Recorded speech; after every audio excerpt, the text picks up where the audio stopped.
and historically rooted rights. In the American Declaration of Independence, many of you have this little songbook here. I didn't bring enough, perhaps, but some.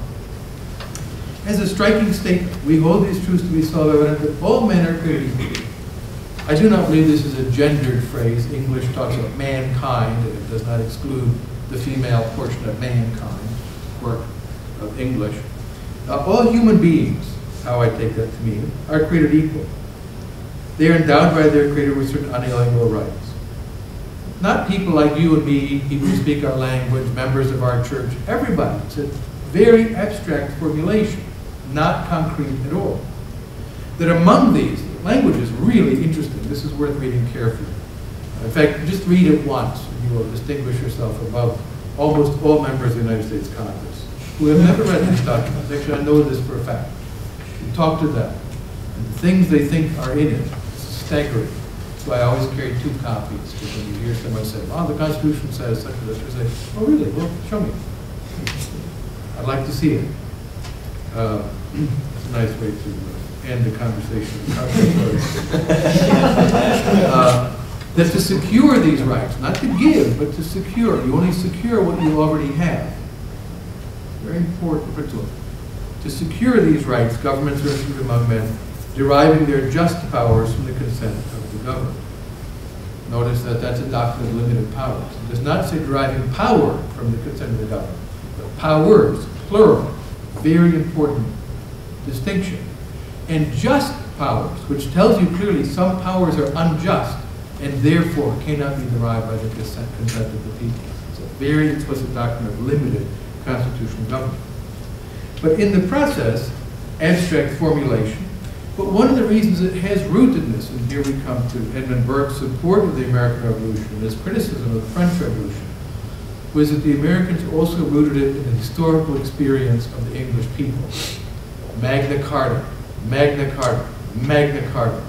And language from Magna Carta emigrates directly into the American Constitution. Right to trial by jury, right to due process of law, and so on, are lifted from Magna Carta into the American Constitution. And he felt that the French Constitution, the French Revolution, made the mistake of severing the connection to French history, and that no good would come of this. I think among his many criticisms, that was a particularly important one. So the job of libertarians is not merely to go around saying abstract rights, but to articulate abstract rights as a defining feature of libertarian liberal doctrine, and in each case connect them with the historical experience of that culture. So these are not foreign imports. In China, a good friend of mine, Liu Juning, has worked on a great work, Dialogue with Lao Tzu and Confucius, to excavate the libertarian roots in Chinese culture and connect them to contemporary discussion. If you don't do that, these liberal ideas will be doomed in those cultures. But every culture has a narrative of liberty and a narrative of power. I'll just end this portion on this thought, which again, some conservatives might get angry with me for. I never say I defend Western values. You hear that often. We're here to defend Western values. Western values, Western values. What are Western values? Most people think, well, it's Western history. It's religious freedom, it's the rule of law, it's individual rights, it's toleration, and so on. That's a part of Western history. Let's think about some others. Enslavement of Africans, extermination of the Indians, oppression of women, the Holocaust against the Jews. These all happened in the West. They're as much a part of Western history as the others. And indeed, my Chinese friends say, yes, we've had a taste of Western values. Karl Marx, the German philosopher, for instance, we have experienced his Western values for a long time, and we don't like them very much. Thank you. There's no connection to Chinese history. Marxism is a completely foreign position on China. They don't have a history of communism there. And we can think of other cases. So abstract rights are important, but they do have to be connected to the historical context.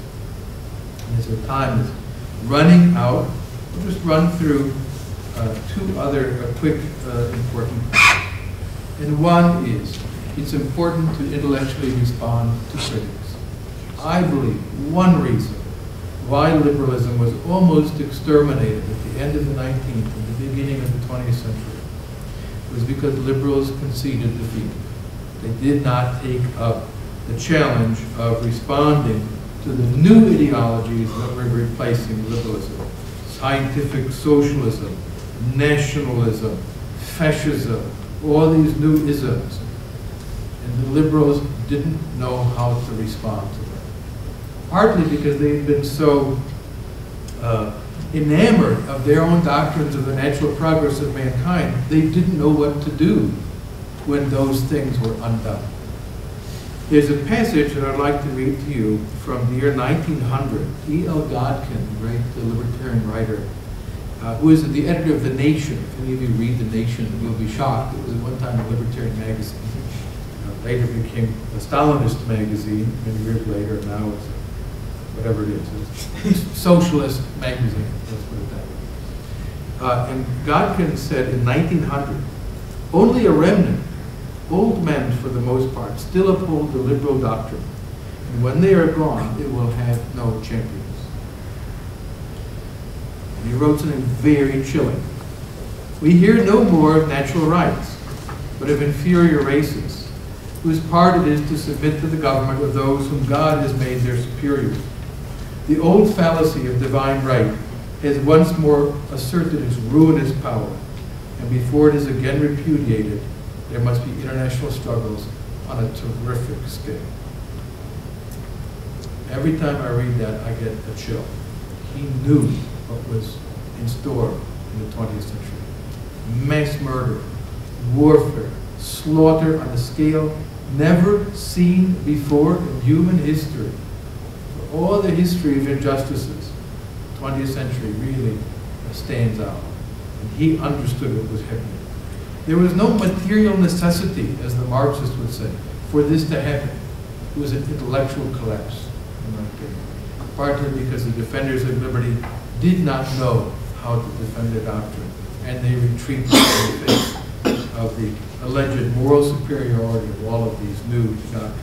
So in my book, I do not retreat. I engage a lot of critics, conservative communitarian critics, socialists, and others. And I try, maybe unsuccessfully, to listen to them very carefully and understand what they're saying.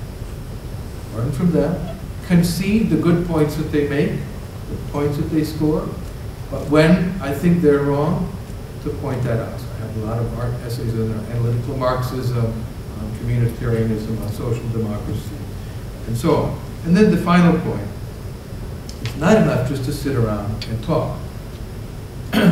Liberty needs to be struggled for. We need to fight for it. In the United States, very much today, but also in other places. Mostly I spend my time outside of the United States. But in the United States, there is a great struggle, I think, for the soul and future of this country. Will we be a society governed by the rule of law, governed by our Constitution, or increasingly under parties of left and right, Republican and Democrat? I'm an equal opportunity critic in this regard, governed by principles of Caesarism, governed by the idea that if you criticize me, you're unpatriotic, governed by the idea that submission to the state is the highest duty of the individual, and that the state is the future of our country. The state, unchecked by the Constitution.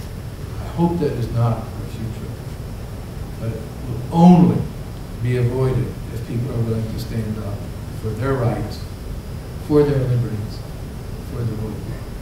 Thank you very much for your attention.